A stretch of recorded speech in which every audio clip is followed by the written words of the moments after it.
regular Board of Education meeting. This time I'd like to ask everybody to please rise for the Pledge of Allegiance. I pledge allegiance to the flag of the United States of America and to the republic for which it stands, one nation, under God, indivisible, with liberty and justice for all. Please be seated.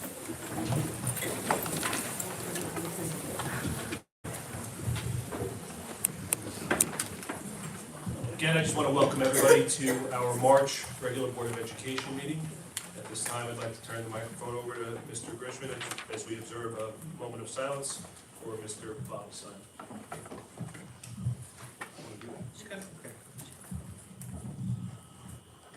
Robert Simon was an industrial arts teacher in Jericho for 30 years, serving our students from 1965 to 1995.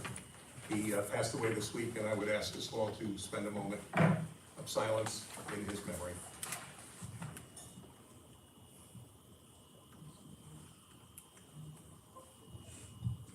Thank you.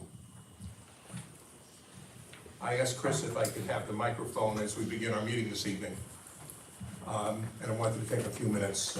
Over the last 8 weeks, 10 weeks, I've received an incredible amount of support and love in suggesting the renaming of the Keniak Elementary School from people who've been part of this district, in some cases for 25 years, teachers, administrators, board members, students, parents, grandparents, and literally I've received hundreds of letters of support, and I can't tell you how that has touched me as I complete my 30th year as the superintendent of the Jericho schools.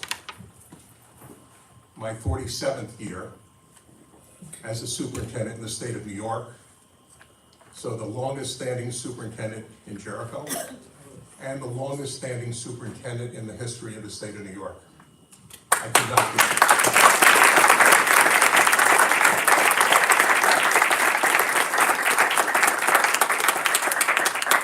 could not be more proud of the 30 years that I've spent in the Jericho School District. And as all of you who know me, I call this home. This is my home. This is the place that I love 24/7, morning, noon, and night. The issue of naming Keniak has brought what I would call some March madness, which has upset me greatly because it's so atypical of who we are and what we believe in. People have vilified people, they have threatened people, and there has become a part of this honor that has really tainted this tremendous honor.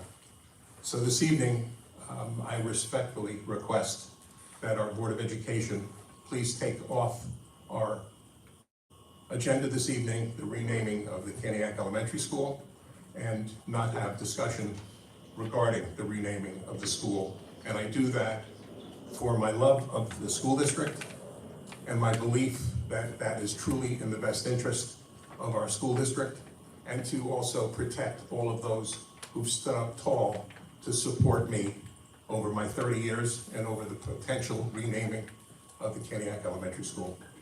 Thank you.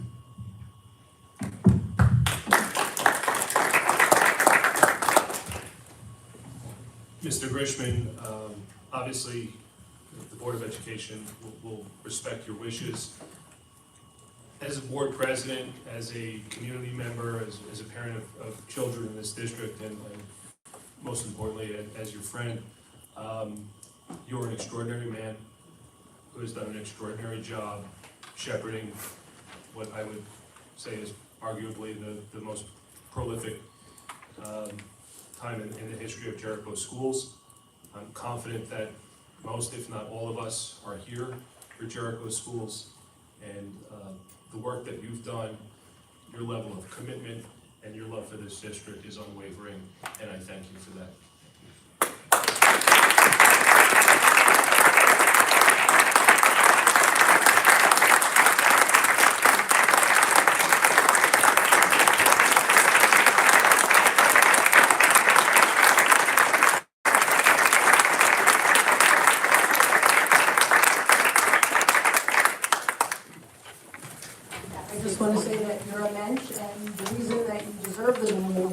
what you just did. That's a brilliant example. Here, here. Why we do it.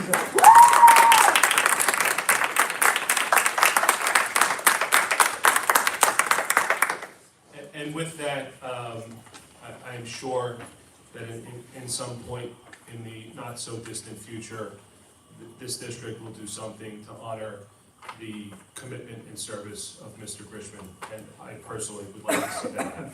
So we'll definitely keep that in mind. But with that, we will respect Mr. Grishman's wishes. I would like to remove the discussion on the renaming as well as the resolution from tonight's agenda. Thank you. All right, at this point, I'd like to recognize Mrs. Helene Kriegstein.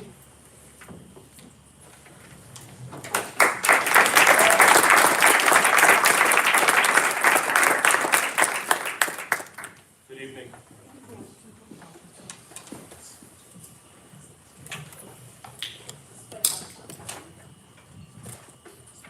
Good evening, everyone. It is my absolute honor to celebrate Bianna Buffa as she reaches this well-deserved milestone tonight in receiving tenure.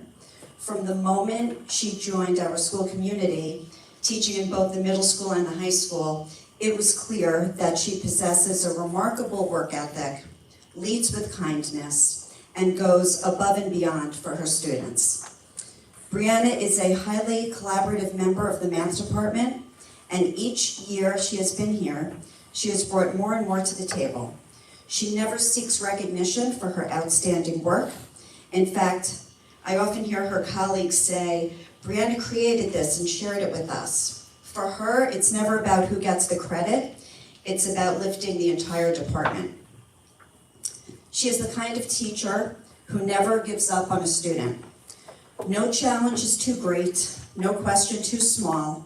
She meets each with patience, creativity, and a steadfast belief that every learner can succeed. Her classroom is a place where mistakes are seen as opportunities, curiosity is encouraged, and growth is inevitable. What truly sets Brianna apart is not just her skill in teaching math, but her spirit of collaboration. Whether she's sharing ideas with colleagues, contributing to department initiatives, like building thinking classrooms, or embracing a new teaching assignment, she approaches every task with enthusiasm and genuine desire to make things better for everyone around her. She lifts those around her, making our entire school district stronger. Brianna, please just join me up here for a moment. Tonight, we celebrate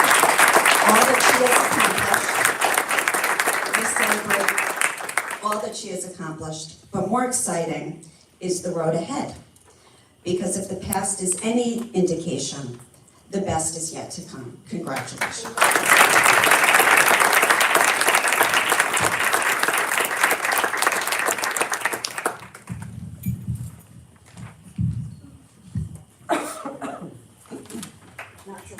right, we're just about to get to the good part. With that, I would ask for a motion on Schedule J, JTAT, ID 15060, teacher tenure appointment. Do I have a motion? Second, all in favor? So moved, congratulations.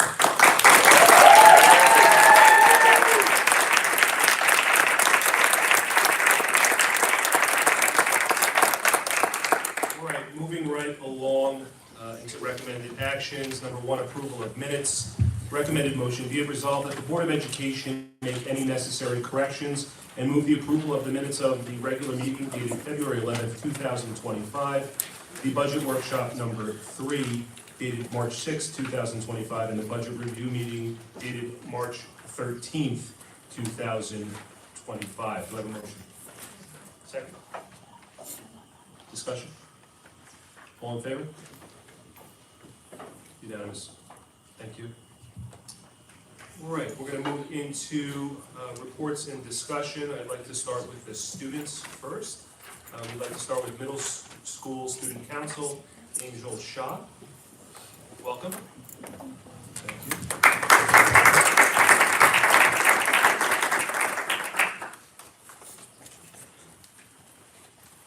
Good evening.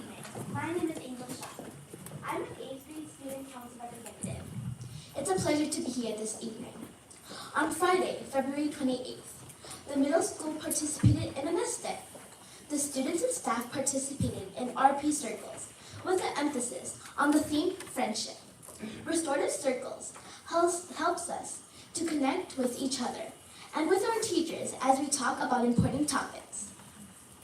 A big thank you to Ms. Breland and congratulations for the huge turnout and outpouring of baked goods on March 17th for our annual Cupcake War. And a great job to all of our student leadership participants. This year's theme was Worldly Cupcakes. The 7th and 8th grade students will participate in the Long Island History Day this Sunday at Hofstra University. A big thank you to Ms. Cantwell, our NHD coordinator, and our 7th and 8th grade social studies teachers. They are working around the clock for this exciting event. Good luck to our participants this weekend.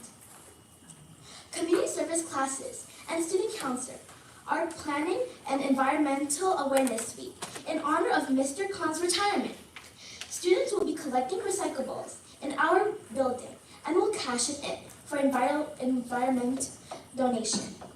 Yesterday, the Jericho Middle School mock trial teams competed in their annual competition at Suffolk Community College. They had been busy working on their case for the past few months with Mrs. Delerba and Ms. Etchapar. They were ready to demonstrate their impressive legal skills. Congratulations to all! Thanks to our generous PTSA and Arts and Education program, we hosted author Gordon Corman on Friday, March 7th.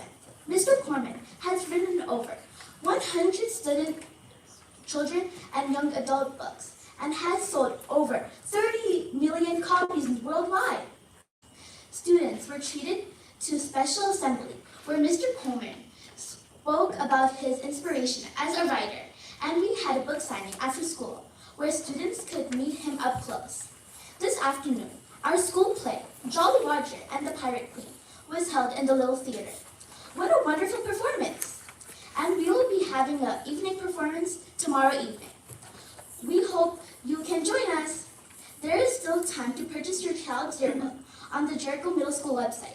Well, that's all for now. Have a great evening.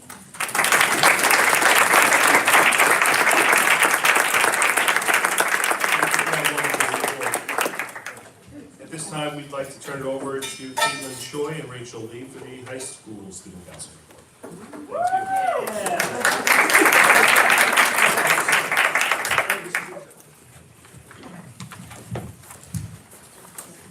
Good evening, everyone. I'm Rachel Lee, Student Council Co-President.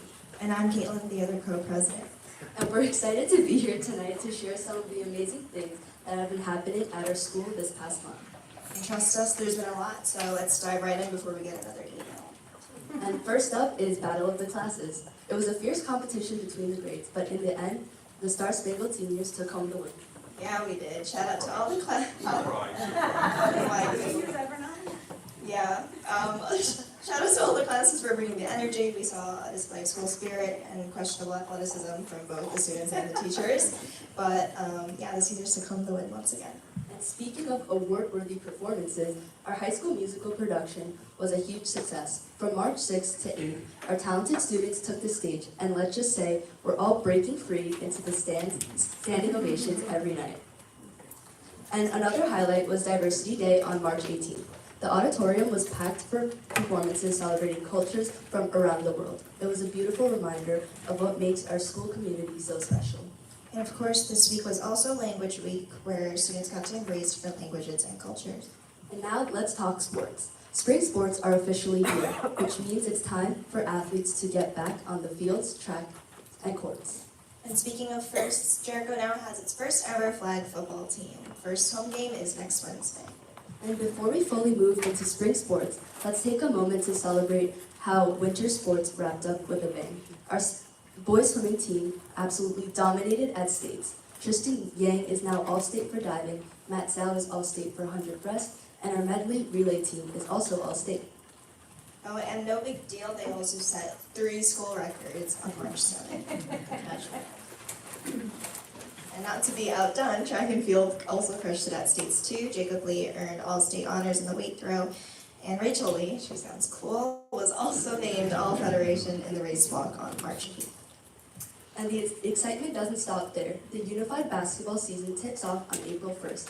We can't wait to see our athletes back on the court. And let's not forget about our unified bowling team who finished their season by placing first in their division. They're truly writing history, absolute legends. I can't even bowl without bumpers. And on April 3rd, we have the Hall of Fame ceremony at the Jericho Public Library featuring a performance by our Jericho Tri-M musicians.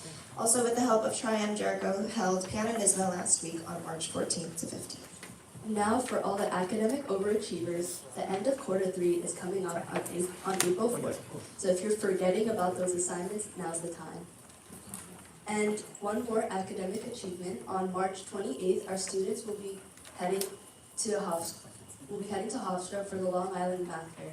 They've prepared research papers on mathematical topics of their choice. If you ever need proof that some people actually like math, here it is.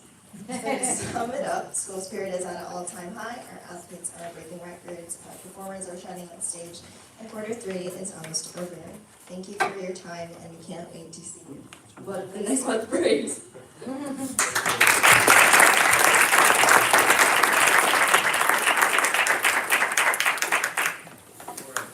At this time, I would like to turn it over to Mr. Max Shaw, our student board representative.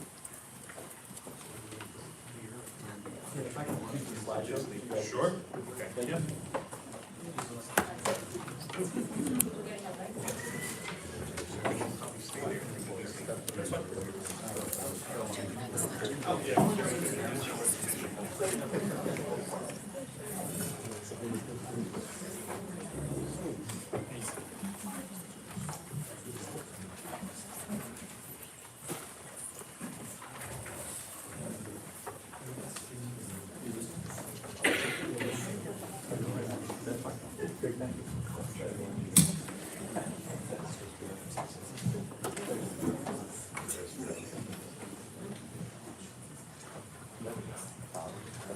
Hi, everyone.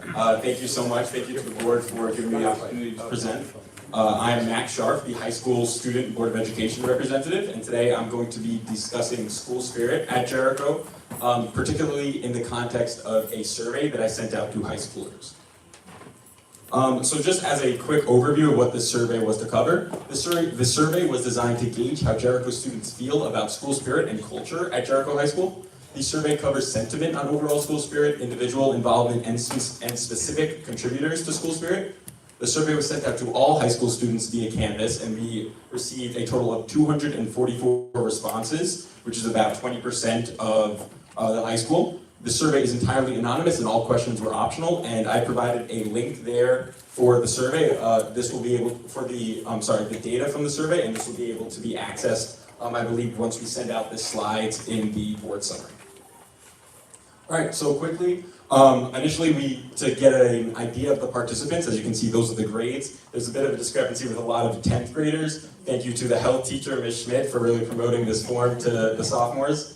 And additionally, I asked students whether or not they attended Jericho Middle School. So really the objective of this question was to kind of see if there was a discrepancy between those students who have been here in Jericho for their entire lives and maybe those students who haven't or were more new to the district, if that's a bit of a discrepancy in how connected they feel. It's also to gain a bit of an objective lens for students who maybe have interacted with other school districts in the past and to see the comparison there. So I'll touch on it a bit more as we go further in the presentation, but just overall, I really didn't see a significant difference between those students who attended Jericho Middle School and those who did not. So that's a great sign that we're really doing a lot of positive work to make sure that school spirit and a community connection is still transmitted to those students who might not have been here as a middle schooler. All right, so the first section that I covered within the survey was an overall sense of spirit and culture. So for the majority of the questions, it has been scaled from 1 to 4, and 1 indicating strongly disagree and 4 indicating strongly agree. So the first statement was, I believe overall that school spirit is high at Jericho High School, JHS. So as you can see, there is the majority of students who do agree or strongly agree that school spirit is high. However, there is definitely still that proportion who may disagree, so it's an opportunity to see that we're starting from definitely a good point with the majority of students viewing it positively, but there's definitely more work to be done.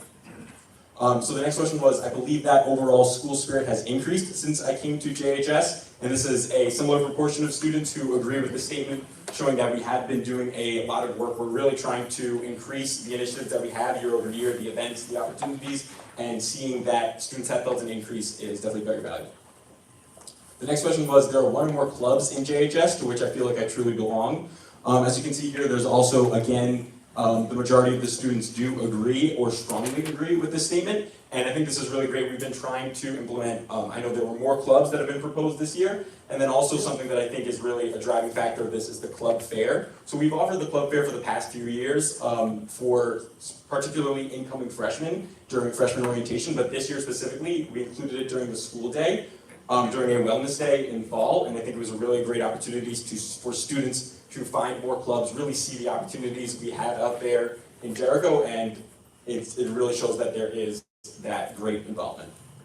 Additionally, the next question was pretty similar. I have one or more strong personal communities within JHS, and again, the majority of students do agree with this. This can be clubs, as mentioned before, athletic communities, cultural communities, grades. So it's great to see that sense of belonging and how students feel like they're truly a member of at least a community. But of course, again, there is a minority who disagrees with that, so it could be great to maybe expand and look for more students who might not be in these communities. So I then asked a short answer question of how do you feel the sense of school spirit and community at JHS could be improved or encouraged? So I received a variety of responses, a lot of which talking about more events and things of that nature. Like I said, the comprehensive list can be viewed afterwards by taking a look at the Google Sheets that I've linked. But just for a few that I highlighted, one student said JHS could host more grade-specific events. For example, there could be individual competitions amongst each grade, which allow most people to participate in school spirit events. Additionally, someone said, I feel like school spirit and community can be improved through passing more clubs that are valuable and that make impact, and also by making merch cheaper or free. Merch is something I'll touch on later in the presentation as well. And additionally, decrease the pressure to have students compete with each other so they can have fun and enjoy school. I know that's an overarching goal of Jericho High School administration, but maybe particularly in terms of events or school spirit events, this could be a great thing to look at to see if we have maybe more collaborative events of that nature. And the second segment of this survey was personal involvement. So I asked, I attend school events, athletic events, concerts, musicals, competitions, etc. And this was from very rarely to regularly. So the majority of students chose either regularly or very regularly here. But again, there is a proportion of about 40% who have not, so maybe that could be a bit more expanded through promotion and different opportunities. This results were actually very interesting. The question was, I wear Jericho Jayhawk merchandise, athletic team merch, club merch, etc. The majority of students here actually indicated that they very rarely or rarely wear Jericho Jayhawk merchandise. So this could be, merchandise is really a great way for a great vehicle for fundraising and marketing for particular clubs and Jericho as a whole. So maybe there could be some things to look in there. I know the other students mentioned the price point that could be an issue, maybe promotion, maybe students were engaged in that process. But I think this is really an opportunity to increase some school spirit through merchandise. Additionally, we asked the question, school social media accounts help me stay connected to the community and updated with events. And a large proportion do agree with this. This makes a lot of sense. We've really been trying to increase the amount of engagement in our Instagram accounts and creating a lot of reels, involving students in interviews, involving teachers, making something they can talk about in the hallways, and it's great to see that that has paid off. And in a similar vein, I've been more likely to attend / participate in events promoted through school social media accounts. Again, the majority of students agree with this, so it's great to see that social media is having a positive effect, which makes a lot of sense in the modern environment. Okay, and then for the final section of this survey, I tried to take a look at particular contributors to school spirit. So the question was, to what extent do the following contribute positively to school spirit for you at JHS? So for each of these different activities, opportunities, of course it's not a comprehensive list, but I tried to pick out a few. Students could indicate not at all, a small extent, moderate extent, or a large extent. And so looking at the data, these are the top 6. Overall, it was very positive responses regarding the vast majority of these as in positive contributors to school spirit. But in descending order from the most positive was Battle of the Classes, Wellness Days, Pep Rally, Homecoming, Nest Periods, and the @Jericho High School Instagram that everyone here should be following. And so something really interesting about this is to me particularly is the placement of wellness days. You know, you might not think of that initially as something that's fundamentally school spirit focused, especially in comparison to things like pep rally or homecoming. But it really shows that students are really taking a lot of the emphasis that we're placing on mental health or wellness or decreased stress to heart, and that's really has a positive effect in terms of that mental health and those delegation of resources, but then also in terms of school spirit and a sense of connection to the community. So I think that's really emblematic of Jericho.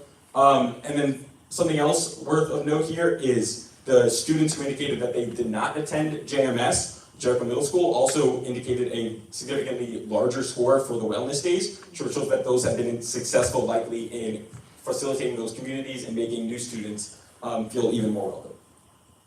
So the final question, final multiple choice question I asked was, to what extent have the following alternative spaces made you feel more comfortable in the JHS environment during free/lunch periods? So this was formatted very similarly to the previous question. And again, there's very positive responses across the board. As you can see here, the library is something that sticks out even over the senior lounge with TVs even during March Madness. I think that's, again, very emblematic of Jericho High School, very indicative of the type of students that we have here, a great reminder for that, that students do still feel that kind of comfort and that sense of belonging even through the library. And you know, having those resources, having those alternative spaces is incredibly positive for students. Something else to point out is the students who did not attend Jericho Middle School also indicated a higher score for Cafe 126, again showing that's another great vehicle of the facilitation of teamwork and different communities in Jericho. So then finally, I asked for additional short response comments or suggestions in terms of what new events, activities, or offerings would you love to see at JHS. So we got a lot of actually great responses for this, a lot that I'm going to take back to from a student council perspective that I'd love to implement later in this year, even next year. But some of the ones that I'd like to point out is someone said junior prom, dances, and more great field trips. Events like homecoming for the other sports seasons as well. Movie watch parties, live events, and more often selling of school merch scheduled properly instead of random times. All school doubles badminton or pickleball tournament would be really fun because everyone can play. And then this was my favorite. I feel like a senior tailgate would be great. We can bring barbecues and lawn chairs and just hang out by the senior parking lot for the day. I am totally on board. Love seeing Mr. Herbert on the grill. That'd be great. All right. So thank you so much for looking at that data. Like I said, thank you.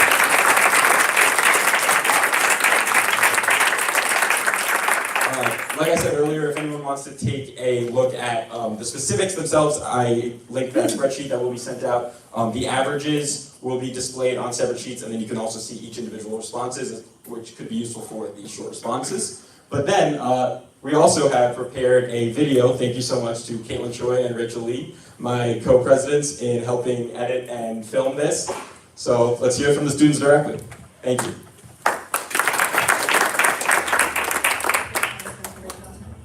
A solid 6. I would say a 7. I would say like a 6.5. Yeah, I'll say a 6.7. I would say like solid 7.6. I think we have some work to do, but like you can see the hallways decked out right now. I rated a 6. Some people do it, but some people don't. Like teachers will do it at times. Like the grade reps do it, but like the other students don't do it because they think it's weird. But I don't think it's weird. I think it's great, and we should all do it. 8. Do you rate school spirit on a scale from 1 to 10? Like a 1. Because no one really cares, they don't really dress up. 4. Why? I don't know, I'm not very spirited. What do you rate school spirit? 8. I'll say like 7. 10. And why? Just feel like it. Seniors, I would give it like an 8. Freshmen, juniors, sophomores, like 3. I think school spirit is definitely brought by the seniors. Speaking from experience, like freshman, sophomore, junior year, I definitely was not the one to dress up for Spirit Week, and I think that's a trend here at Jericho. I'd say it's a 10 all the time. I like our school spirit here. I think it's like a 6 because it gets annoying sometimes. There's too much spirit. What do you rate school spirit on a scale from 1 to 10? 0. I think really, it's just the same old thing every year. I think, you know, we need something to spice it up. I think school spirit at Jericho High School on a scale of 1 to 10. 10 out of 10. That's great. What makes it a 10? I don't Say it on your Why's that? A lot of the games are fun, but there's not a lot of people. 7, a million. We are so spirited 24/7. We got music playing in the hallways. I mean, it's just amazing. I think it's a solid like 9.5. And it's a 10. Because we're great and we're Jericho. 7. There are definitely areas of improvement, but overall it's pretty strong. So what are some of your favorite activities or clubs or communities within Jericho? I started doing Science Olympiad this year, so that's been really fun. I gotta say, I love Battle of the Classes Pep Rally, all the clubs we have. Really like Battle of the Classes and pep rallies. Probably being on the sports teams. I'm going to say the basketball team. Yeah, I would definitely say like club sports, like I'm in choreo and that's like a huge like community for me. Wellness days are great. Nest days, nor nest periods, those are fun. Some places like Bloom Cafe 126, it's an awesome place people can connect. That's where we're at right now. There's games you can play, they have arcade games, hot chocolate, you know, thanks to Mr. Velez, who keeps everyone connected.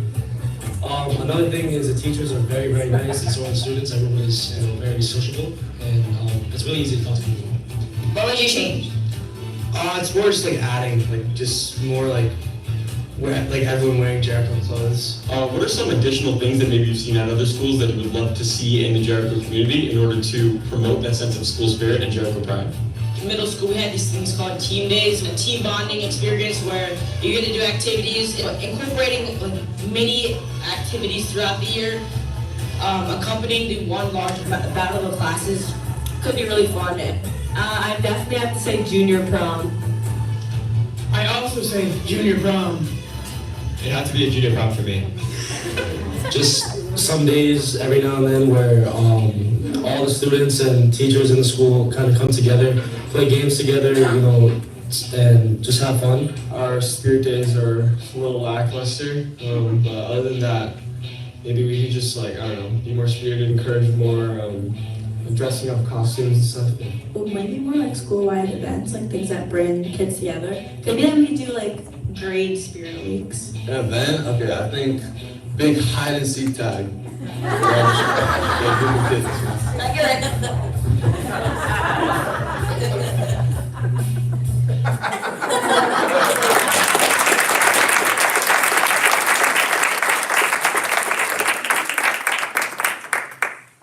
Thank you so much again.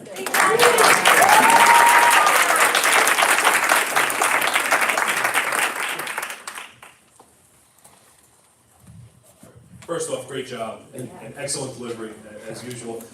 Just want to commend you on your efforts. One of the things that came up a few times was merch. Obviously, from time to time, those types of things are sold. Do you think it would make sense to establish like a school store, or even potentially put merchandise in vending machines or some sort of kiosk where kids would have more access to it?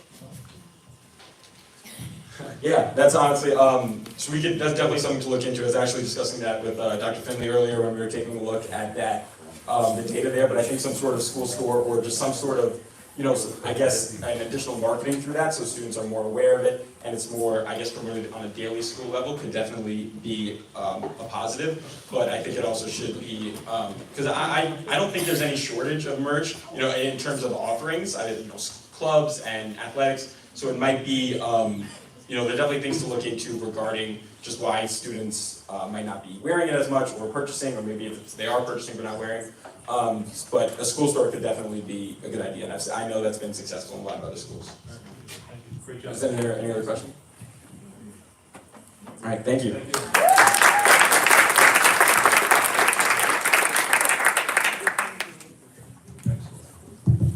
All right. At this time, we're going to continue with the presentations on the Disney trip. I would like to invite, since everybody's already up front with the group, you want to step out? First,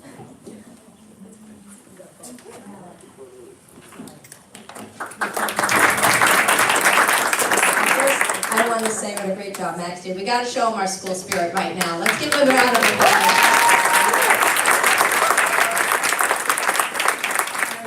I want to thank the Board of Education and our superintendent for giving us this opportunity to speak about our big Disney trip this year from 2025. And we have special people from a very important community here, our art and music students. Come on down.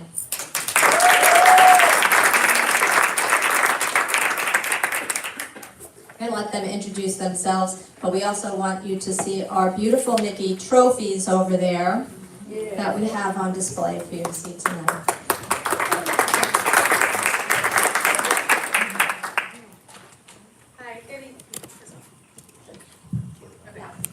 Hi, good evening, members of the Board of Education. My name is Crystal Law, and I'm here with Asha Wong, Christopher Zhu, and Samara Mahiba. We want to say a big thank you for the opportunity to participate in the Disney Imagination Campus programs for both music and art. We all had such an incredible experience and are extremely grateful. Here are some of the memorable highlights. One of the most memorable parts of the Disney trip for me was the Avatar Flight of Passage ride at Animal Kingdom. Because the wait time for this ride is usually over an hour, we had to wake up at 5 a.m. to be the first ones at the park and were escorted through before the sun came up. The ride was like a Pandora simulation. We flew on bikes through the trees and it felt like we were flying alongside the Na'vi people who say "Sivuko," which means rise to the challenge.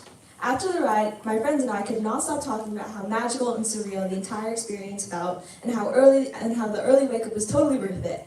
We truly lucked out with timing, and the breakfast was great too. I agree, the breakfast was really good, but the most memorable part of the Disney trip for me was getting the chance to participate in the Disney Imagination Campus Choral Workshop for the second time. We were lucky enough to spend 2 hours with a Disney Animal Kingdom performer, learning about the qualities of performers, specifically Disney performers. This year, we learned a Lion King medley of Can You Feel the Love Tonight and Circle of Life in under 2 hours, which really demonstrated how quickly Disney performers need to learn music and express it. We were also fortunate enough to create our own sounds to go with the movie scenes both songs went with. We giggled, we splashed, we were birds chirping, but most importantly, a few of us got to test out our roars. At the end, we created a short video showcasing our own sound effects and vocals. This experience truly helps with our performance the next day. I agree, the workshop was really fun, but the most magical part of my experience was definitely watching the Epcot fireworks with the private dessert buffet. This was one of the few moments where everyone on the trip was together, so I was able to be with all my friends from orchestra, band, chorus, and art at once. I became closer with the underclassmen I knew from being president of Tri-M, but I was also while also becoming closer to our music teachers. After our social hour with at least 3 bowls of ice cream in our stomachs, the fireworks began. Of course, the fireworks were amazing, but one line from the spoken part that really stuck with me, and I actually wrote it down in my notes, not knowing that I would need it again, reads, "How miraculous it is for us to live on this planet all at the same time," which really transformed my mindset, realizing that the best part about this trip and the greatest blessing in life is being with the people you love and care about.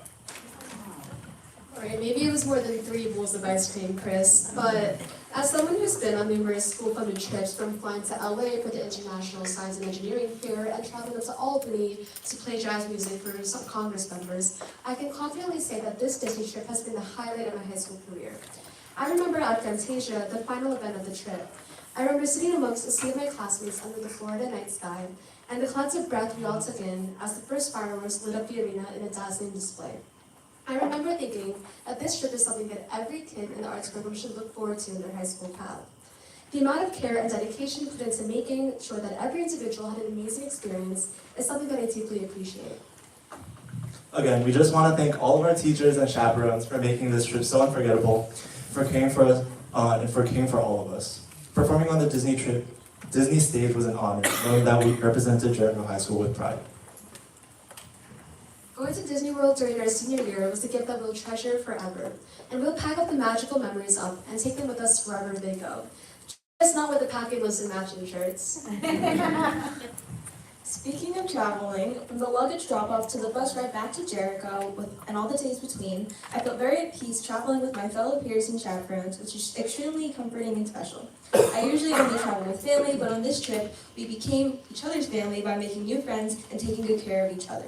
This trip has truly brought me closer to everyone. I can't wait for next year.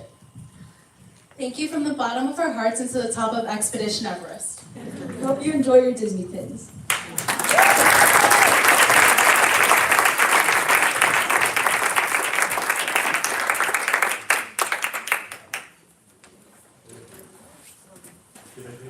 Okay, great job. Thank you very much.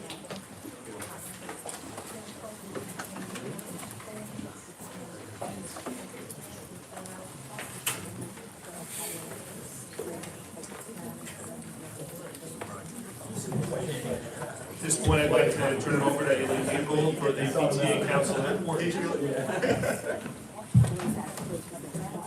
evening, Mr. Grishman, Board of Ed members, Central Administration, faculty, staff, and community members. I'm Aileen Dingold, and I am the president of the Jericho Joint PTA Council, and it's my pleasure to be here tonight. On Monday, the Joint PTA met with Dr. Daniel Smith, Jericho High School psychologist and club advisor for JMAC and Project LEAD. Dr. Smith led a great discussion about speaking with our kids about tough topics. Her strategies regarding listening to our kids, being non-judgmental, and pausing all resonated and provided excellent advice. Dr. Smith answered all of our questions, from how to get our kids to open up to ways of being cognizant of our own feelings.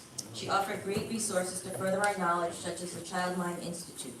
Thank you again to Dr. Smith, and we appreciate all she does for our children and our school. All of our units have been very active this month. Kaniak had a very successful popcorn fundraiser using Double Good, which gave back 50% of their profit and helped them raise over $850. A percentage of that will be going to Hallie's Heart and the American Heart Association. On April 10th, they will be having Holly Rock Entertainment for a game show night. Jackson Elementary is preparing for the Multicultural Night on March 28th. The event will be filled with food, performances, and a fashion show. On April 23rd, they have reserved Adventureland for their families as a partial giveback and are excited for their beach party-themed staff lunch on May 15th. Jeffrey Rattler Robert Seaman held a bingo night last week for their 5th grade and celebrated Park Week. On Monday, they had Corey the Dribblers come to school. They were a huge hit. For their community service drive this month, they are working with Got Sneakers and are collecting cleats and used sneakers. If anyone wants to donate, there are bins outside of Jeffrey Rattler Robert Seaman. The middle school ran a very successful Valentine's Day boutique sale to raise money for their Arthur visit last month. They have also been enjoying their new popcorn machine PTA bought for their many activities. The middle school and the high school PTSAs hosted an amazing faculty and staff appreciation lunch on Wednesday, March 12th. With an Italian theme this year, they outdid themselves with an amazing grazing table, gelato, mocktails, great food, and more. A special thank you to all the volunteers who helped make this day so special for our amazing staff. The high school began this month with their Battle of the Classes competition where the seniors came out on top. It was incredible to see all of the school spirit once again in the high school. Last night, the juniors who want to drive next year were required to attend a mandatory driving meeting presented by the Nassau County District Attorney's Office. We want to thank everyone involved in our high school musical show this year. It was held in a big auditorium and did not disappoint. What talented students we have at Jericho. The senior committee has been busy fundraising for their senior party and are excited for their final bake sale on May 1st to celebrate Commitment Day. SEPTA is excited to announce they are awarding 9 teacher grants this year at the April Board of Ed meeting and are preparing for their sold-out robotics night at the end of March. In April, they will be having a movie night showing Out of My Mind. All Abilities Month is taking place in April as well, and SEPTA will be collecting change. Thank you so much and have a good night.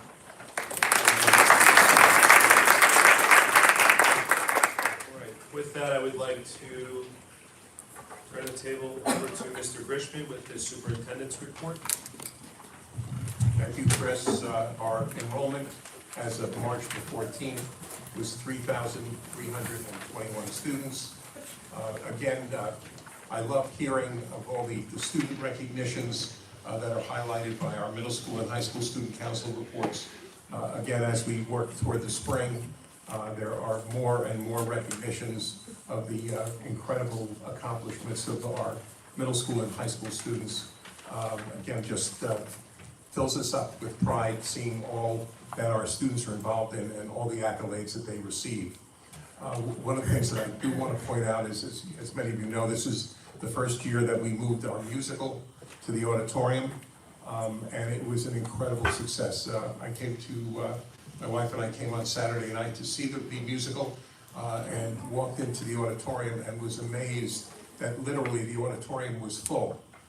In the past, we would fill the little theater with 200 or 250 parents there.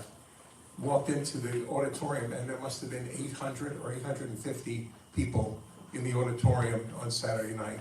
The kids did an absolutely incredible job, and it was so wonderful to see us using our stage and our lighting equipment, our sound equipment, and again, so proud of our students. To our middle school and high school PTAs for once again putting on an incredible luncheon. It was breakfast, lunch, and dinner for many of us, and really appreciate all of the hard work and all the good food that you shared. The last thing that I actually want to share with the board, as well as with our community, I know that you're aware that we're very active in the legislative work that takes place in Albany. I was in Albany 2 weeks ago, and we meet with, unofficially, with many representatives, both from the legislature and the governor's office. The good news that I want to relate to you tonight, and again, I believe that it's not official at this point, but I think we've been given some clues. The entire regulations regarding the EV implementation, EV buses for school districts. Again, we've seen some semblance of that can getting kicked down the road. We are now told that it is getting kicked way down the road. We will not see any significant regulations, probably, and again, I guess I will off the record, say potentially for 6, 8, or 10 years. The understanding of the financial impact on school districts, not only for the cost of the bus, but the cost of the infrastructure, the realization that the costs at this point, even with the increased funding that's out there, that it totally is unrealistic given the increases, the significant increases that school districts are dealing with in terms of their transportation costs, their insurance costs, their retirement cost increases. So that is good news that I share with the board and share with Victor as well and with our community. Thank you.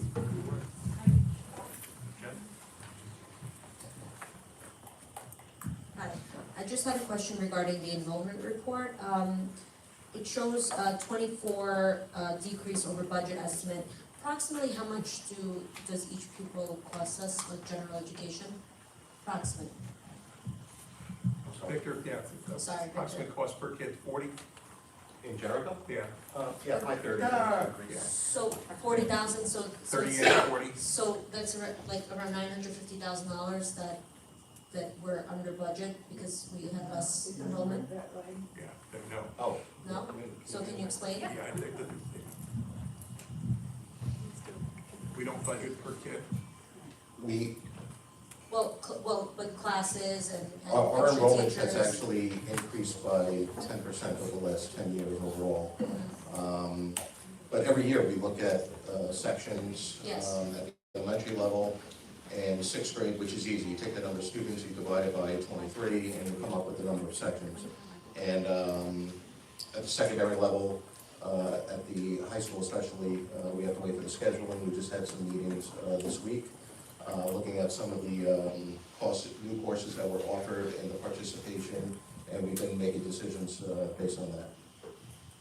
Okay, but regardless, you guys are budgeting for X amount of students per year, and then you look, obviously, the enrollment report each month, you're looking on how many students we have, so.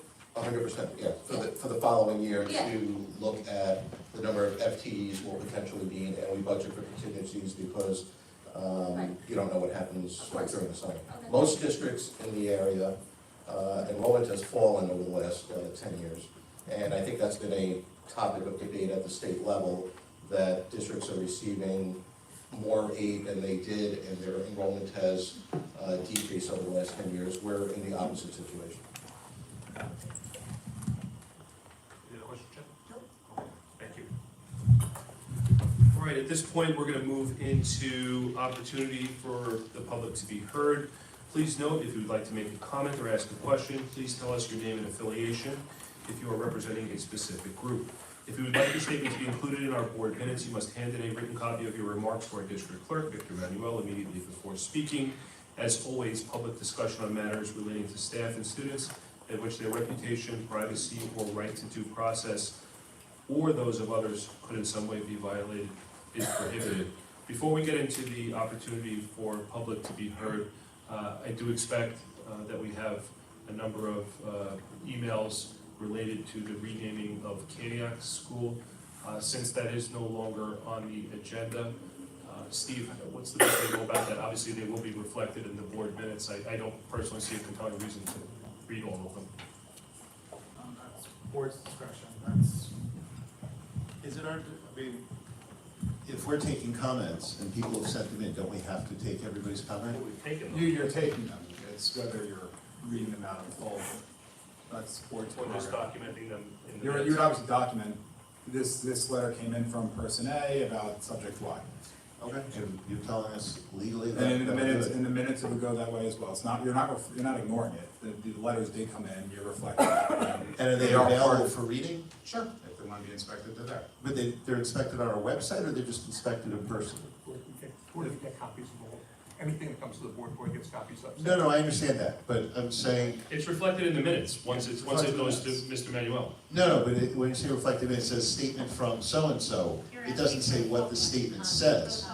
We can make copies of it. How many emails do you have? Only a couple. Well, There are a There's few, but different email a question would come up, not everyone had a specific theme as far as being a resident of the district. They were somewhat anonymous. Well, I don't think we should be reading anonymous letters, but I do think, There's different, as I said, they may come into BOE questions or comments, or, there's very, Yeah, I think there were a few in. I think we can make them, if they're related to the renaming, I think we can make them available for review. Unless we want to have every one of them read. No, As long as we're on the right side of the law with that, I have no issue with that. if you could just get copies of those to the board, and you will, I believe you have one. BOE Oh. questions, is there any other email address that they're going to that you guys are reading from, that we don't have access to? The ones for tonight? yes. I have one follow-up based on an email that I received that I'll touch upon before we go to the budget resolution, but that's. Yes, BOE questions, but is there another email address that doesn't come to us? So anything, any of those, either the emails to BOE or BOE questions, you have every Yes. copy of that. Yes. And will be documented in the minutes. Yes, just don't know. Did There you- was one that we received that was not sent to BOE. There was one that I'm not sure, it looks like a hard copy letter, that I'm not sure if it went. That's also not. You did get that. So we The board does have this one. Yeah, we do. This one went to the board. This one said, "Dear Board of Education members." Well, these are gonna be reflected in the minutes because they were submitted to you, so that's fine. Why don't we start with the communications that are unrelated to the school reading? Sure. Do you want the public to speak first? Usually we do that at the end. We can do that, that's fine. So, I still would like clarity on ones that maybe just had a first name and didn't like provide an address. I would not read those at this meeting, and if they're not identifying themselves, I don't think it's something that should be submitted, even within the minutes, but that's our policies, you have to identify yourself. I know, but I go to Mr. Goodside, under open meeting law, you don't technically have to identify yourself, is my understanding from guidance from the open meeting law. It's when it comes to public officers law, or not, sorry, not public officers, when it comes to open meetings law, regarding this type of things, it's really board dictated as to how you want to drive it. And obviously, you can't cut off communication, public opportunity heard, but if you want to have specific rules, for example, you have to give your name, that would be permissible, as long as you're consistent. The reason I ask is because a couple of years ago, there was a letter that was read that the name did not want to be provided, and the board had told us to actually delete a piece of the video clip from the YouTube and to remove it from the minutes. So I just want clarity as far as. I think we have to talk about that a little more. Yeah. By no means are we trying to suppress anything, just in the interest of moving this meeting along and not spending an inordinate amount of time reading letters in support or in opposition to something that's not happening tonight. No, I agree. I just want to be consistent, like when we put it into the minutes.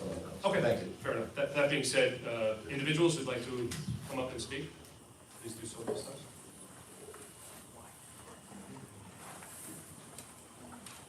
Good evening, how are you? Hi, my name is Rob Mazzella. I'm the Vice President of the Glenwood Landing Greenbelt Civic Association. Some of the members asked me to come here just to see if this board was aware of the New York Transco Propel New York cable projects. We are. Okay. More than you'd ever know. Okay, so I won't get into what it is then. I just wanted to let you know that the Article 7 proceeding has been accepted to move forward. There is an April 2nd deadline if you want to become a party to the case and be eligible to receive intravenous funding. So I just wanted to also let you know that the North Shore Central School District and the Roslyn School District have joined in as parties to that case, and I'm going to give you their applications. That's great, wonderful. And maybe we can share that with our council to review and make a recommendation whether we should be joining in that case as well. I will pass that off to Carrie Antondo from my office, who I believe is. Wonderful. So I just want you to know, because I do know that one of the cable lines will be coming Comes right through us. right through you guys, so it is, this is like a year-long project, 10-foot deep trenches, cables this thick. It will be extremely disruptive to commuting, getting to and from school, buses, and it will just create all sorts of potential major logistical issues. Thank you for your Appreciate you taking the time. Thank you so much. Really kind of you to come down here and kind of inform us and invite us to be part of this. Thank you. I did write the name on one of the things. There's a website called NoBestLongIsland.org. It has tons of information about the project. And all the contact information and instructions are all part of that. It's the case number is there, so you just go online and just type in DPS case and put the number in. Sure. It'll take you right to the site where you could go in and file an application. Those were two examples. Those I printed out. You said April 2nd. April 2nd. Thank you. Those were examples of what the two school districts filed. And the good news is that Ingram and Smith represents both districts, and so we will share that with the. Thank you. Thank you. All right, have a great night. Would anybody else like to come up and speak this evening? There was another, not having to do with your meeting. Okay, no, we're just seeing if anybody else. Would anybody else like to come up and speak? Okay, thank you. Mr. Manuel? The board did receive this one. Emails, letters, and verbal statements have been submitted to the Board of Ed at past meetings. At the February 11th, 2025 meeting, it was mentioned that Jericho Voice, a website publishing articles from a group of parents, opposed the change, as reported in the Syosset Jericho Tribune on February 20th, 2025. But who are these parents and do they live in our district? Why do they attend meetings in person or submit written statements with their names and school affiliations? Why is the district allowing anonymous individuals who hide behind a group name to influence decisions affecting our schools? For years, Jericho School District members have identified themselves and stated their affiliations when speaking at meetings or submitting written statements. These individuals demonstrate transparency, courage, and commitment to our schools. By standing up publicly at Board of Ed meetings, they voice their opinions, express concerns, and ask questions, actions, and deserve respect and recognition.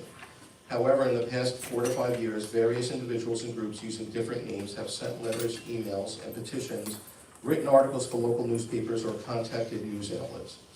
These groups have spread false information, vilified community members, attacked our board, PTA, and other community members who follow the district's policies for public statements at Board of Ed meetings.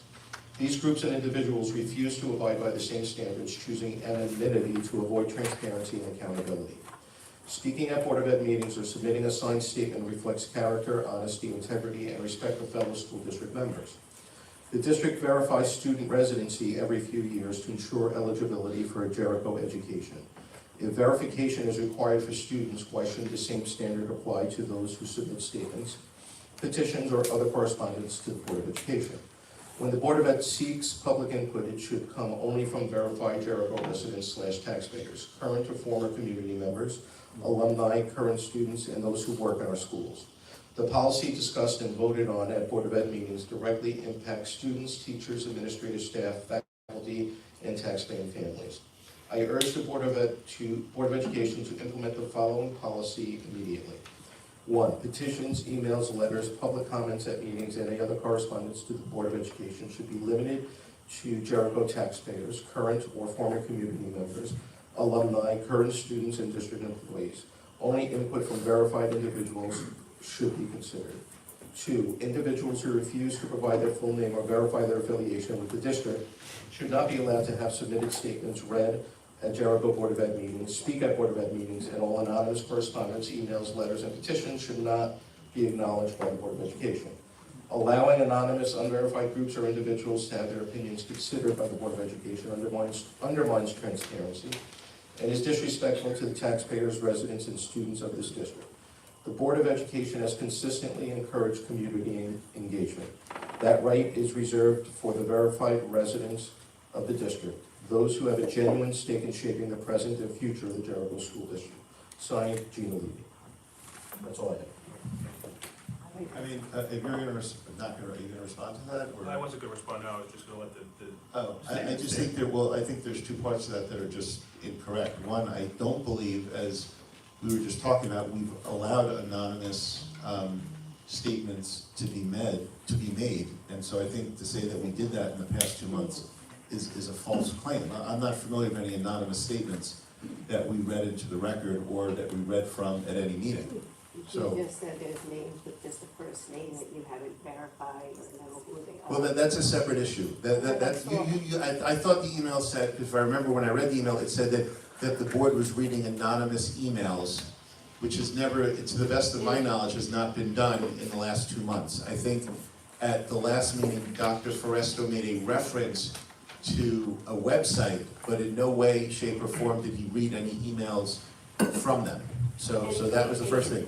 And the second thing, and again, I defer to Mr. Goodstadt as our legal expert, my understanding of open meetings law is that, as Mrs. Levy knows, as a former board member, we operate under New York State law. New York State law has an open meetings law provision, and under that open meetings law provision, if you allow people to speak, you must allow equal opportunity for all people to speak. And that includes, unfortunately, in most cases, non-residents. But that it legally would be extremely hard, if not impossible, for the district to say, we are going to take comments, but if you don't live here,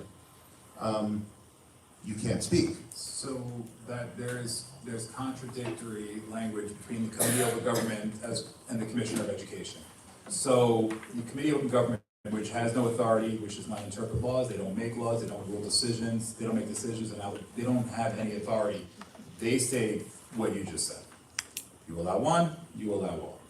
The Commissioner of Education has opined in commissioners' decisions of the alternative that says you are a school district, you are running a school board meeting, and you have the ability to limit it to people who are residing or taxpayers who you represent in your district.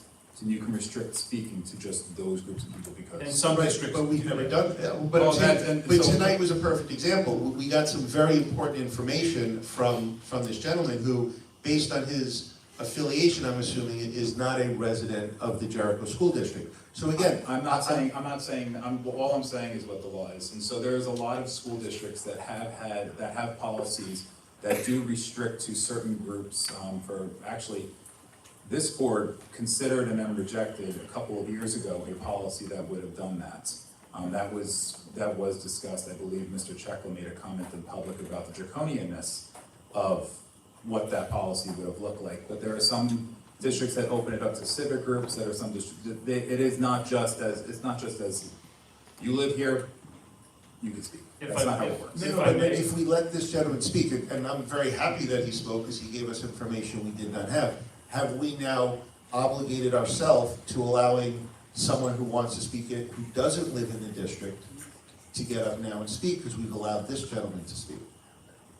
Well, you don't have a policy that says anything. So I think we need to explore this a little further, and I think there's a couple of facets to it. So first off, I don't think the board wants to suppress anybody's speech. We've never done that. We also need to be careful that we're actually getting our business done, and there's plenty of groups and individuals that may have agendas, that may live 600 miles from here. They're going to come here and potentially hijack a Jericho school board meeting, and we will not be able to get our business done. So we don't want that either. The other facet to this is how do we sort through input, whether it's from the community or from people who are potentially outsiders, and how much do we weigh those opinions based upon their connection to the district. I think, you know, we need to, you know, potentially figure out a way to make sure people feel like they're being heard, but at the same time, if we're making big decisions that affect the district in significant ways, I know, I'll speak for myself, I do think that that should be really limited to those who are taxpayers, you know, members of the, or, you know, live within the confines of the Jericho School District, or have some strong connection to Jericho schools, whether it's a, you know, a teacher, an administrator, you know, an alumnus who may have moved from the area. But again, you know, we need to be able to really get to the important feedback and kind of separate out the noise, because, you know, on big issues, my concern is what we're hearing from district residents, and not so much from outsiders. Granted, the gentleman who came here tonight to talk about Propel, and the fact that, you know, we're potentially gonna be trenching large electrical cables right up 107, that's gonna be extremely disruptive to, you know, potentially our operations. That's really important information, and I'm glad you came, and we all thank you for doing so. So I think we have to find that balance, and that's something that we need to work on. Chris, just because that was mine, if I could just say something, for exactly that information, could we just possibly, when you think and look at this, when it pertains to us, that someone like yourself, you write and you let them know why you want to come and speak, because they are informing us that has an impact on the taxpayer dollars. And I do agree with what you had said, it is wonderful to come in and speak, but see, the point and what we've been talking about are these bigger names, things that are anonymous, people don't know really who know they are. I think we need That's to the be whole really thing. careful. Just last month or the month before, I remember we had people that don't live here and we allowed them to come speak, so we have to be very careful. No, we don't wanna be, you know, So either we do it or we don't. we don't wanna be hypocrites. I mean, we have to have some sort of, you know, You shouldn't policy. speak unless you're invited. You The wanna price tell the of freedom community in is advance. free speech. What do you Yes. say invited The price of now? freedom There's is no, uncomfortable board members don't speech. formally. Because Even it's if valid we to don't what's like going on in our If it district. means we It's stay not here an just- extra hour or two, I don't disagree that's with you, the Larry. price of freedom. Well, we're discussing a problem that doesn't exist right now. Right. If it exists, I agree, we'll have to deal with it, but according to Mr. Goodstadt, it's a very unclear, I don't think we're gonna, legal arena. I don't think we need to go down this But road. just to be clear, we have not read anonymous emails at this board, right? So I think that's the most important part. It is, you're 100% correct. And I guess that leads me to just a question. Random email comes to Board of Ed questions, it's signed Ralph, no last name, no address, and they write underneath Jericho resident, but we have no way. I've responded of knowing. and asked me to please provide your last name. But those are ones that I wouldn't necessarily read, because, right, okay. I just wanted to be. But when emails like those come through, you know, they're sending an email to Board of Education, or they're sending an email to, you know, in some instances, you know, an individual board member or Chris Foresto, I will not infrequently respond, you know, would you please provide your last name so I know who I'm. I don't remember the last time I ever saw an email come in with an address and, you know, proving that they're a Jericho resident, and you don't require that, so. Very often. If I sign it Jennifer, you don't know Jennifer who, even if I say Barton, there's thousands of. But at least people that we have some sense, again, I don't think we're gonna solve this tonight, and I don't think there's an inherent problem. Something But to think I about think making as it time more to narrow, it change. just causes us more. I'm not trouble, advocating so- we do that, but it's a conversation, it obviously, you know, the genesis of it was Gina's letter, thank you for writing it. Chris, you drafted a policy for us either last year or earlier in the year about, if you want to speak at a meeting, some of it was to send an email in first.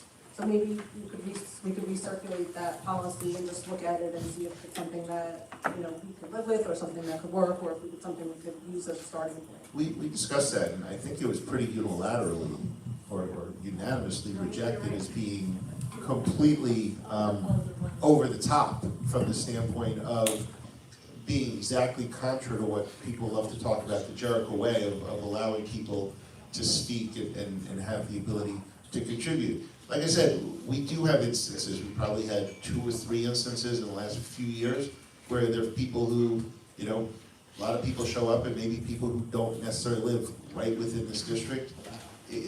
As Mr. Chekla said, it's just a price that we have to pay. If one meeting a year, we end up listening to 20 extra minutes of emails or 30 minutes of speeches. I think it's that, more important.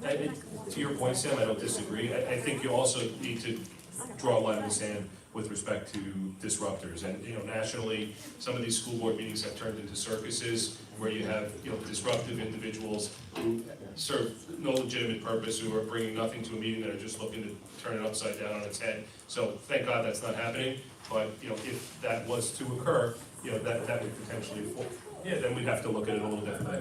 Victor, do you read all emails that come in? Do you read them at the board meeting? Sorry, can you repeat the Do question? you read all the emails that come in? If an email comes to us and they specifically say, please read this, I can't. Yeah, okay, that's fine. I'll read But that. if they don't ask that, I'm sorry? if they don't ask to. No. No, there could be emails that just go, Okay. right.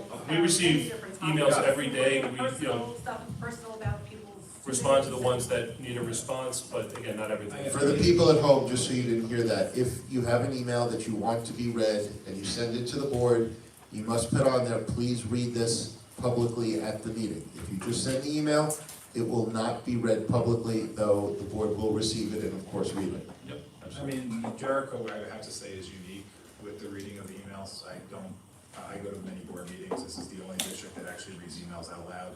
Most districts just say we receive correspondence from person A about subject Y, and they are available on the website for people who want to read. So if you want to, We don't make them available on the website, so we have to read. you don't have to make them available. You just make it. It's a documents are foils. It hasn't been a problem. Yeah. Okay, can we move on? Excellent, thank you. We'll move into new business. Number 1, State Environmental Quality Review Act, SECRA. This is related to our capital improvement program type 2 determination. I'm not going to read the entirety of this. It is available in the agenda packet. But suffice it to say, the resolution essentially is that the Board of Education declares itself lead agency in connection with requirements of the State Environmental Quality Review Act. Be it further resolved, the Board of Education, after review of the proposed action, hereby declares that the projects are type 2 actions which require no further review under SECRA. Do I have a motion on this? Second? Divya? Discussion? All in favor? Unanimously carried, thank you.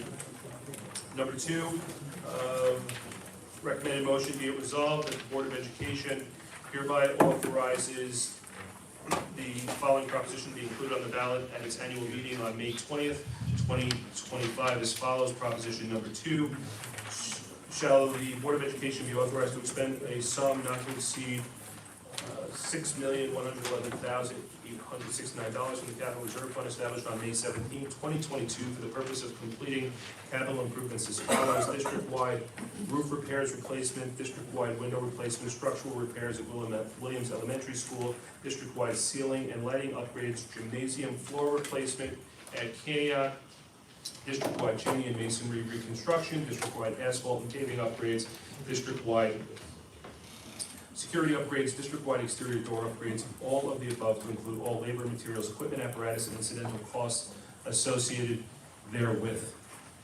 Do I have a motion? Second. Jill? Discussion? All in favor? On time and on budget, Mr. Manuel, please. Thank you. Excellent. Next, recommended motion be it resolved that the Board of Education adopt the attached notice of annual meeting and election of board members for the Jericho Union Free School District Board of Education and for the Jericho Public Library Trustees. Do I have a motion? Motion. Second? Jill? Discussion? All in favor? Unanimously carried, thank you. Before we get to the adoption of budget for 2025-2026 school year, we did have a follow-up question from the most recent budget review meeting regarding student licensing of software, specifically Microsoft Suite, as well as a BOCES expense breakdown. I did reach out to Mr. Manuel and Dr. Fogarty earlier today. I know, Dr. Fogarty, that's a lot of information that was requested on short notice, but maybe you could just speak to something with respect, or Victor, whoever wants to go first. Victor. Sure, I'll start with the Google Workspace and the Microsoft. Can we confirm that licenses high school students actually hold? The response is they have a Google Workspace and Microsoft A5 license. The district cannot save cost on a product that doesn't pay for. We do not pay for the students for the Microsoft A5 license. It comes with the program. The A5 licenses are included free when you buy staff licenses. We have prepared a student tech guide like the one we put out last year, but with more detail. It is currently being reviewed by fellow administrators who are recommending changes for release next week. As far as the expense breakdown, I know we had a pretty lengthy discussion a couple of weeks ago. And as far as the BOCES costs associated with the technology department, I think there were two pieces to the question. One was the expense side, one was the revenue side. Yeah, OpEx capital. Right. So I'm just going to go through a list of items that are included on the expense side.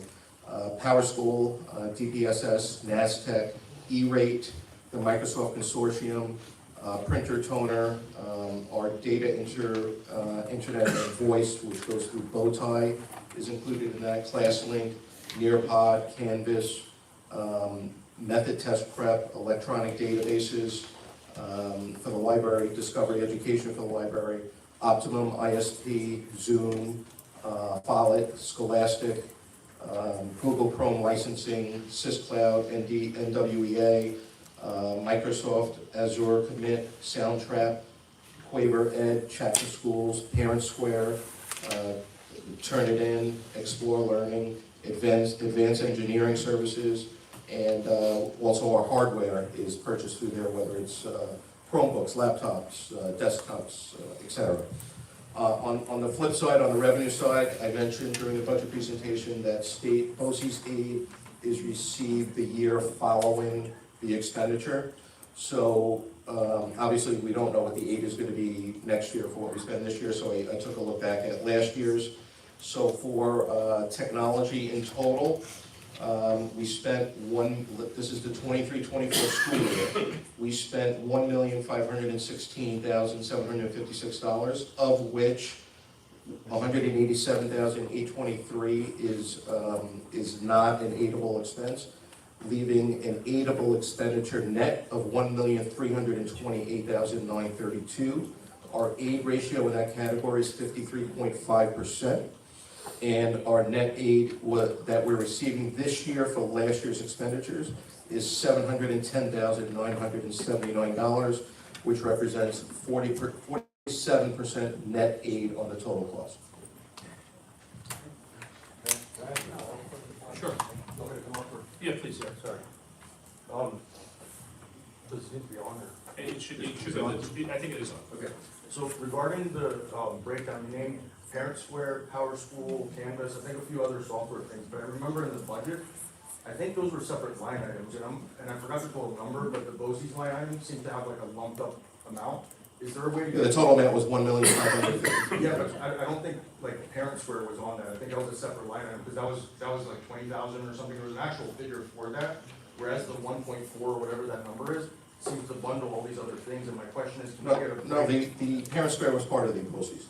We get it through BOCES. No, I understand, but if I recall correctly, I don't know if Dr. Fogarty can confirm, I thought it was, those softwares were separate because there was an actual price associated with those. Whereas with the BOCES expense, it was just a lump sum item with a bunch of stuff that we don't see. No, I think it was the opposite. Okay. The numbers that were listed, correct me if I'm wrong, Patrick, in the slide, were BOCES. The ones that didn't have a figure were not through BOCES, and they negotiated prices, and we didn't want to. Got it. Yeah. Thank you. Okay, last question on the A5 thing, so thank you. The students have 2 emails, correct? Yeah. Okay. Do teachers communicate with the A5 email? Where? Teachers use the A5 licensing for themselves. Students' email is Google. Okay, so how do, I guess like the question is, it seems, and I get it's like a technology gap, but how are they gonna utilize the A5 license, which really is more powerful and prepares them for life in the workplace versus Google, if the teachers aren't giving them stuff in that email?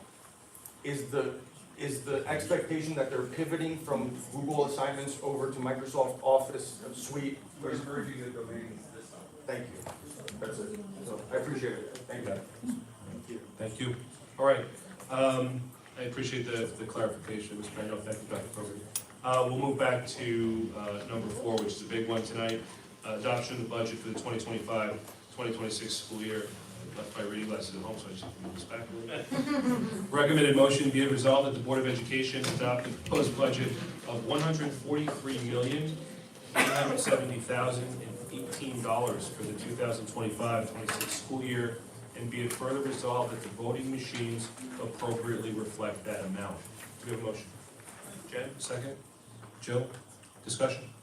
Quick, does the money we get for federal aid come through the U.S. Department of Education, or does it come through some other mechanism? So the federal funds that we receive is not part of the general fund, so it's not part of the adopted budget because we receive those separately. So that would include, the biggest grant that we get is the IDA funds, which is for special needs students. So that's the largest grant that we receive. And then we receive smaller grants in the Title I area. And we also receive federal funding for school lunch. But does that all get funneled through the Department of Education for allocations? The federal grants do. So Yes. the 8.5. So for example, the $8.5 million, something like that? UPK is also separate, but that's not federal, that's state. Right. No, I'm just understanding, if the Department of Education goes away next year, where, I mean, I assume they're gonna provide money from somewhere, but it sounds like our federal grant money comes through the Department of Education. It does.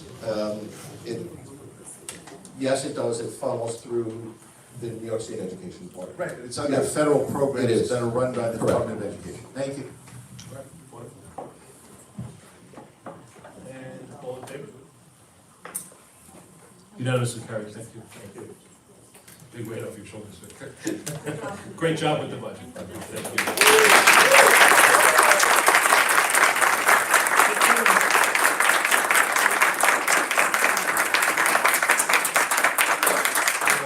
We're very fortunate to have such an attentive and skilled business official. I know how much work you put into this night and day, and it's a huge task. And your budget presentations were phenomenal, so thank you. I don't do it alone, there's a lot of. No, there's a lot of people and your entire office, but that's goes without saying. But you know, the buck stops with you, so great job. And thank you to everybody that works with it. All right.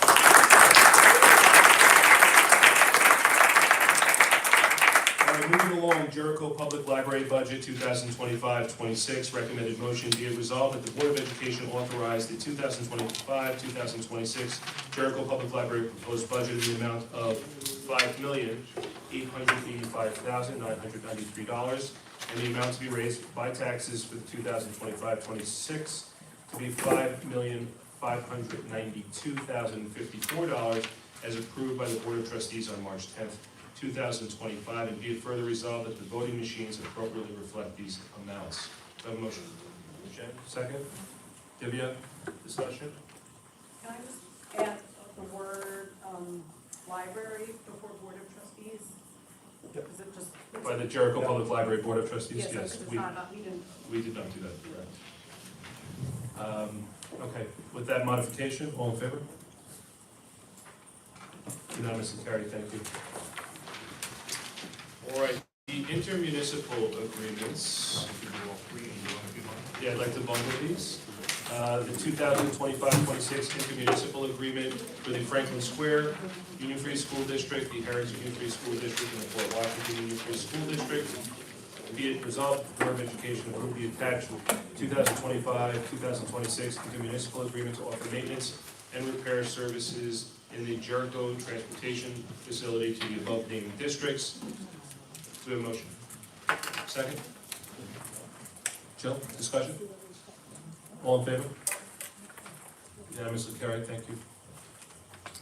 Acceptance of donation, recommended motion be it resolved that the Board of Education accept the donation of a popcorn machine and popcorn for the middle school PTSA who respectively request said donation be used at after-school events to provide snacks to the students. Do I have a motion? Okay, second? Any discussion? Other than a very big thank you.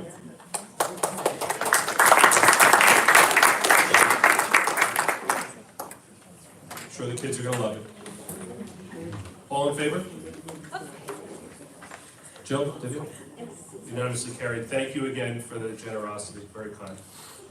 Acceptance of donation, recommended motion be it resolved that the Board of Education accept the donation of $3,500 from the middle school PTSA, who respectfully request said funds be used for the BOCES Arts and Education Program at Jericho Middle School toward the author visit with Gordon Foreman.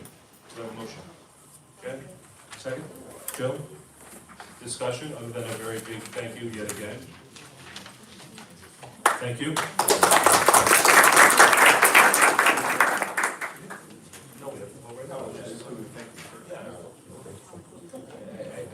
I don't imagine anybody's gonna vote this down, but, no, but we'll thank you again. I'll thank you twice. All right, all in favor? Unanimously carried. Sam, would you like to thank you? Thank you again. Your generosity goes a long way, and the kids absolutely benefit from this, so we truly appreciate that. All right, acceptance of first reading policy number 5684, extreme heat condition days. Be it resolved that the Board of Education accept the first reading of the following policy, extreme heat condition days. Do we have a motion? Motion second? Jill? Discussion? Thank God we have air conditioning. A little typo in the first line. Okay. The Board of Education is committed to maintaining a safe and healthy environment for the students, comma, staff, and other occupants. Right now, there's a period.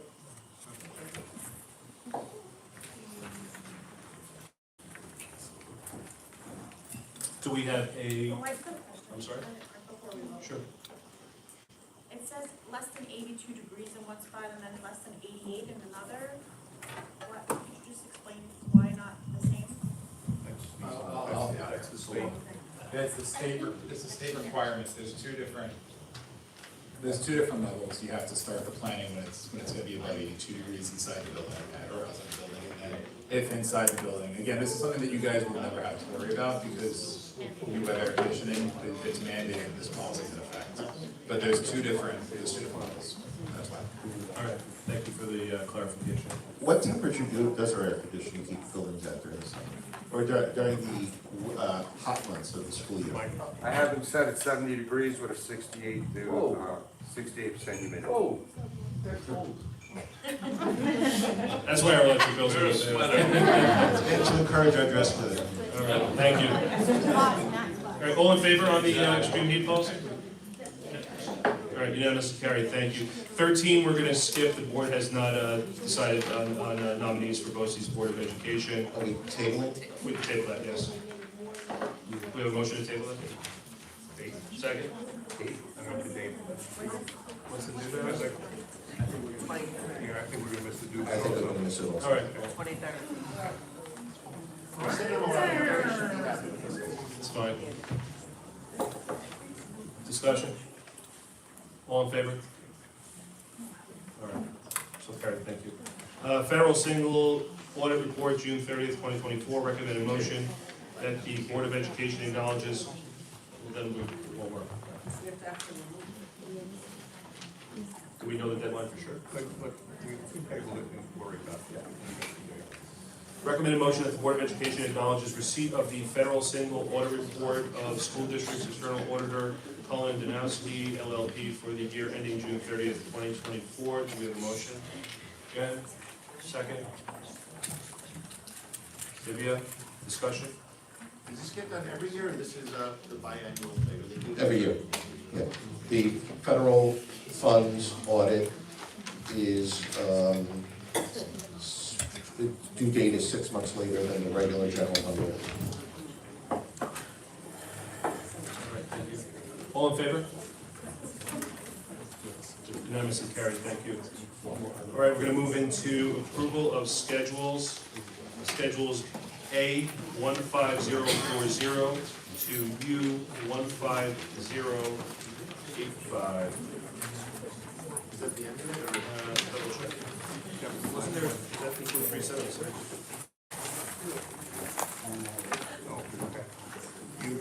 U376. So it's A 15040 through U376.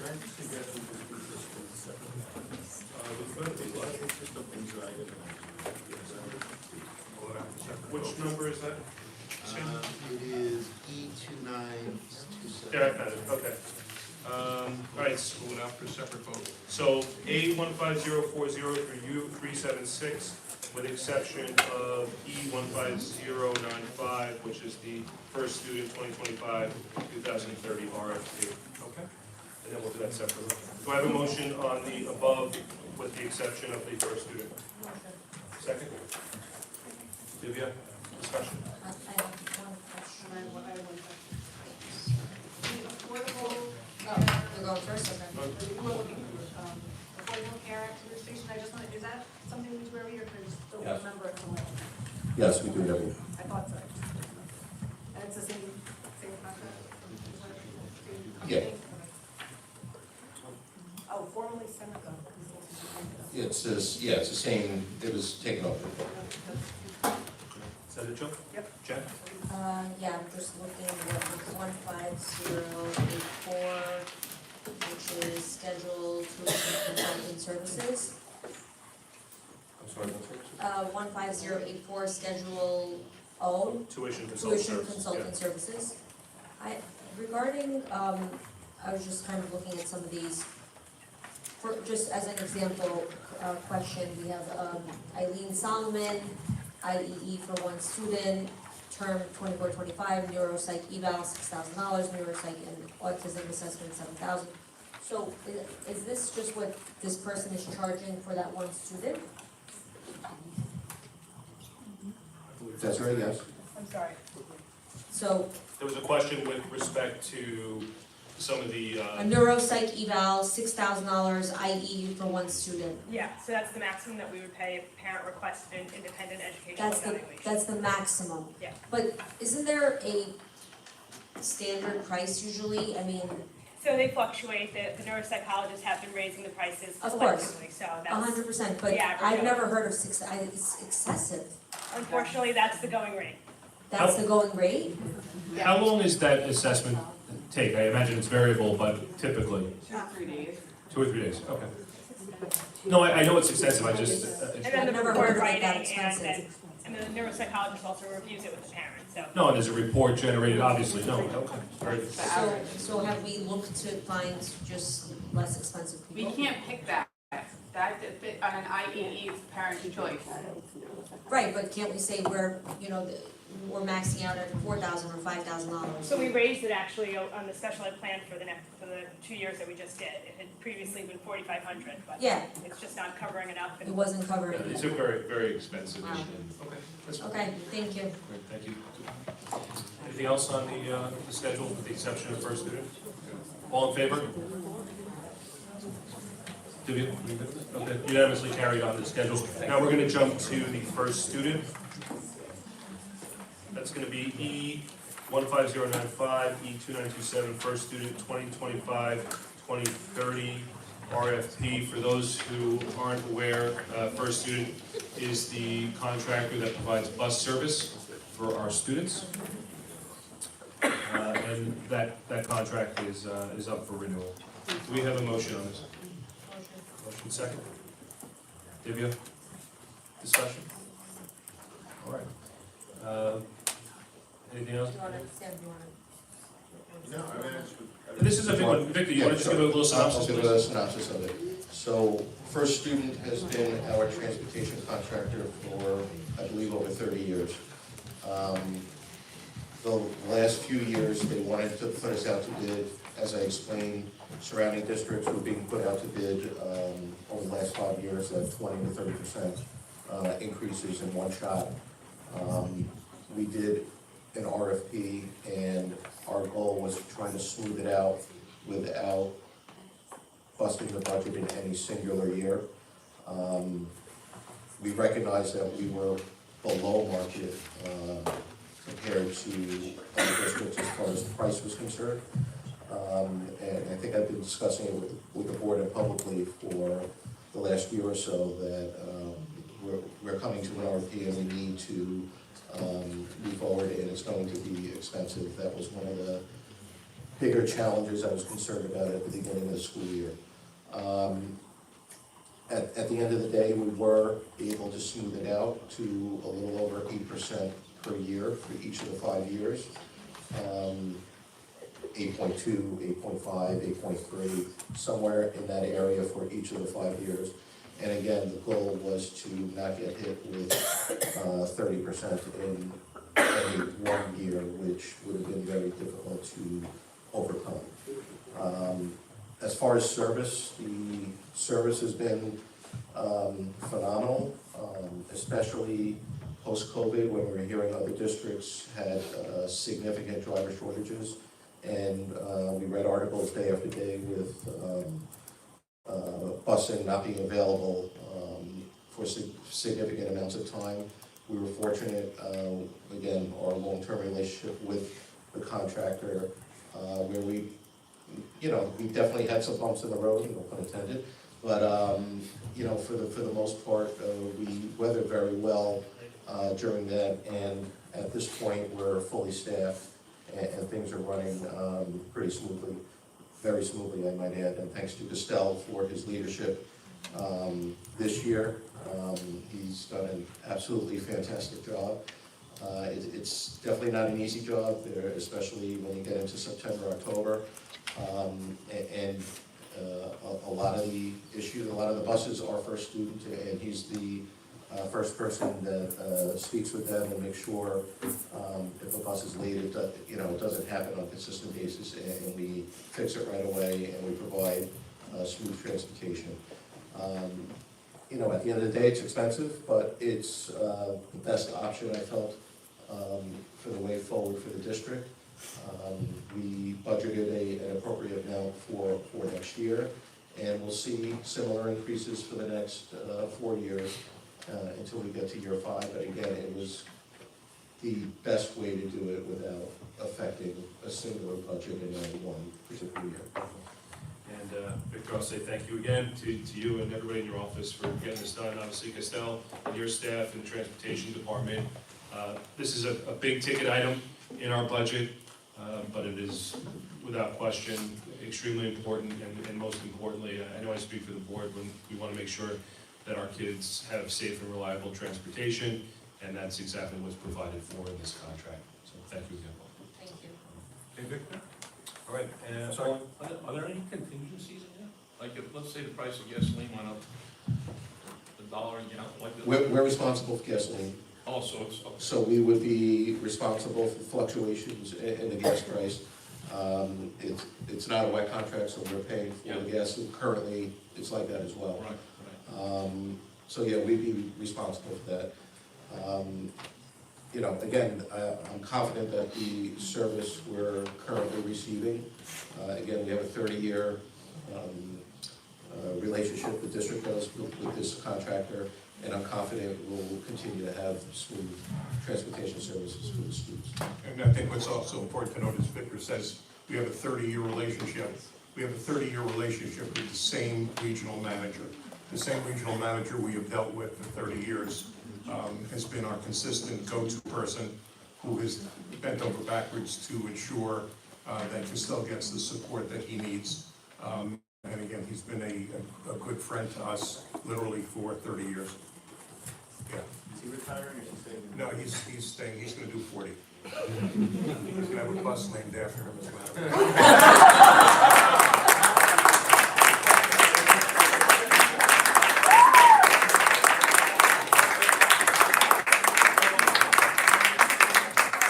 Can we just bring this up for vote on the transportation? First student, all in favor? All right, that's unanimously carried. At this time, I'd like to make a motion, the board go into executive session to discuss the appointment of a particular person. Do I have a motion?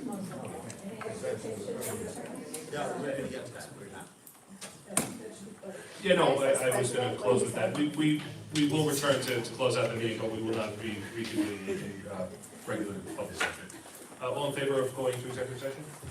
All right, carried. Thank you, everybody. Have a good night. Safe home. Thank you.